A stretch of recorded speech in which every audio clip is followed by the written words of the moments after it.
చిన్న స్టోరీ చెప్తాను వినండి. ఒకతను రోజు మార్నింగ్ 5:30 లేచి దేవుడికి బాగా పూజ చేసుకుని ఆఫీస్కి పోయాడు. ఒక రోజు బాగా అలసిపోయి 7:30 లేచి దేవుడికి పూజ చేయకుండా ఆఫీస్కి బయలుదేరింది. బయట వచ్చి చూస్తానే స్కూటర్ పంచర్. అరే ఏంద్రా ఇలా అయిందని చెప్పి సరే బస్సులో పోదామని చెప్పి బస్సు ఎక్కితే బస్సు మొత్తం ఫుల్ ట్రాఫిక్ జామ్ అయిపోయింది. సరే ఆఫీస్ పోయేలోపు లేట్ అయ్యి క్యాంటీన్ పోయి ఏమైనా తింటామని చెప్పి క్యాంటీన్ పోతే ఫుడ్ ఏమీ లేదు.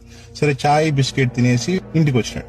ఇంటికి వచ్చిన తర్వాత ఏసీ వేసుకుని టీవీ చూద్దామని చెప్పి ఏసీ ఆన్ చేస్తే కరెంటు పోయింది. ఏంటి ఇలా అయింది ఈ రోజు అని చెప్పి ఆలోచించి, ఈ రోజు నేను దేవుడికి పూజ చేయలేదు కదా, అందుకనే దేవుడు నన్ను ఇలా బాధ పెడుతున్నారు ఈ రోజు అంతా అని చెప్పి దేవుడి ముందు పోయి నేను ఏడ్చి, ఏంటి దేవుడు ఒక్కరోజు పూజ చేయకపోతే ఇంత బాధ పెడతావు అంటే అప్పుడు దేవుడు ప్రత్యక్షమై, బాబు ఈ రోజు నీ టైం అయిపోయింది, మార్నింగ్ 5:30 ఎముడు వచ్చి నిన్ను తీసుకోపోవడానికి వచ్చినాడు, నేనే ఆయనతో వాదించి నిన్ను 7:30 లేచేలాగా చేసినాను, నువ్వు బయట స్కూటర్ లో పోయేటప్పుడు వ్యాన్ తో గుద్ది నేను చంపి తీసుకోపోదాం అనుకున్నారు, అందుకే స్కూటర్ పంచర్ చేసిన, క్యాంటీన్ లో ఆ సాంబార్ లో బల్లి పడి విషమై ఉంటే అందుకే నేను ట్రాఫిక్ జామ్ చేసి నేను లేట్ చేసిన, అక్కడ ఫుడ్ లేకుండా చేసిన, నువ్వు ఇంటికి వచ్చిన తర్వాత ఏసీ ఆన్ చేసి ఫైర్ సర్క్యూట్ అయ్యి కాలిపోయి ఎలా చేశారు, అక్కడ కూడా నేను కాపాడినానంటే అన్ని చోట్ల నన్ను కాపాడావు, కానీ నా పెళ్లి జరిగేటప్పుడు ఎక్కడ పోయినా స్వామి అన్నాడంట.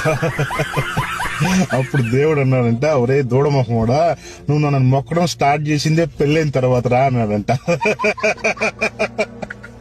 Happy married life.